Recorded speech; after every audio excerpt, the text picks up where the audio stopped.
नमस्कार दोस्तों, मैं प्रदीप कुमार सिंह ज़िंदगी तेरा शुक्रिया में आप सभी का बहुत बहुत स्वागत करता हूं। दोस्तों, वो कौन सी शक्ति है जो हमें जीवन में वास्तव में शक्तिशाली बनाती है? आज की कहानी इसी विषय पर है। आज की कहानी का शीर्षक है शक्तिशाली कौन। एक बार गौतम बुद्ध अपने शिष्यों के साथ किसी पर्वतीय स्थल पर ठहरे हुए थे। शाम के समय वह अपने एक शिष्य के साथ भ्रमण के लिए निकले। दोनों प्रकृति के मोहक दृश्य का आनंद ले रहे थे। विशाल और मजबूत चट्टानों को देख शिष्य के भीतर उत्सुकता जागी। उसने पूछा, इन चट्टानों पर तो किसी का शासन नहीं होगा, क्योंकि ये अटल, अविचल और कठोर हैं? शिष्य की बात सुनकर बुद्ध बोले, नहीं, इन शक्तिशाली चट्टानों पर भी किसी का शासन है। लोहे के प्रहार से इन चट्टानों के भी टुकड़े टुकड़े हो जाते हैं। इस पर शिष्य बोला, तब तो लोहा सर्वशक्तिशाली हुआ? बुद्ध मुस्कुराए और बोले, नहीं, अग्नि अपने ताप से लोहे का रूप परिवर्तित कर सकती है। उन्हें धैर्यपूर्वक सुन रहे शिष्य ने कहा, मतलब अग्नि सबसे ज्यादा शक्तिवान है? नहीं। बुद्ध ने फिर उसी भाव से उत्तर दिया, जल अग्नि की उष्णता को शीतलता में बदल देता है तथा अग्नि को शांत कर देता है। शिष्य कुछ सोचने लगा।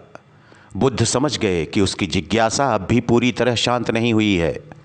शिष्य ने फिर सवाल किया, आखिर जल पर किसका शासन है? बुद्ध ने उत्तर दिया, वायु का। वायु का वेग जल की दिशा भी बदल देता है। शिष्य कुछ कहता उससे पहले ही बुद्ध ने कहा, अब तुम कहोगे कि पवन सबसे शक्तिशाली है? नहीं, पवन सबसे शक्तिशाली नहीं है। सबसे शक्तिशाली है मनुष्य की संकल्प शक्ति, क्योंकि इसी से पृथ्वी, जल, वायु और अग्नि को नियंत्रित किया जा सकता है।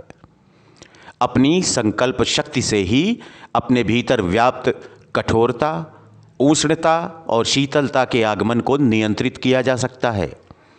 इसलिए संकल्प शक्ति ही सर्वशक्तिशाली है। जीवन में कुछ भी महत्वपूर्ण कार्य संकल्प शक्ति के बगैर असंभव है। इसलिए अपने भीतर संकल्प शक्ति का विकास करो। यह सुनकर शिष्य की जिज्ञासा तृप्त हुई। दोस्तों, पहले ही कदम पर लिए गए दृढ़ संकल्प को यदि अंत तक कायम रखा जाए तो वह पूर्ण सफलता प्राप्त करने में कभी विफल नहीं होगा।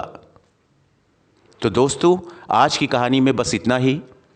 कैसी लगी आज की कहानी जरूर लिखिएगा कमेंट बॉक्स में जाकर। और यदि कहानी से आपको कुछ मिला हो सीखने को, समझने को, तो प्लीज़ हमारे इस प्यारे से चैनल ज़िंदगी तेरा शुक्रिया को लाइक करना, सब्सक्राइब करना और शेयर करना मत भूलिएगा। आप सभी अपना प्यार और अपना आशीर्वाद मुझ पर बनाए रखिएगा, हमेशा, कुछ पलों के लिए नहीं, क्योंकि हम आपकी प्यार, आपके आशीर्वाद के मुरीद हैं। दोस्तों, फिर मुलाकात होगी किसी अच्छी सी प्यारी सी कहानी के साथ। तब तक आप सभी अपना और अपने परिवार के प्रत्येक सदस्य का बहुत बहुत ख्याल रखिएगा। आप सभी का बहुत बहुत शुक्रिया, बहुत बहुत धन्यवाद।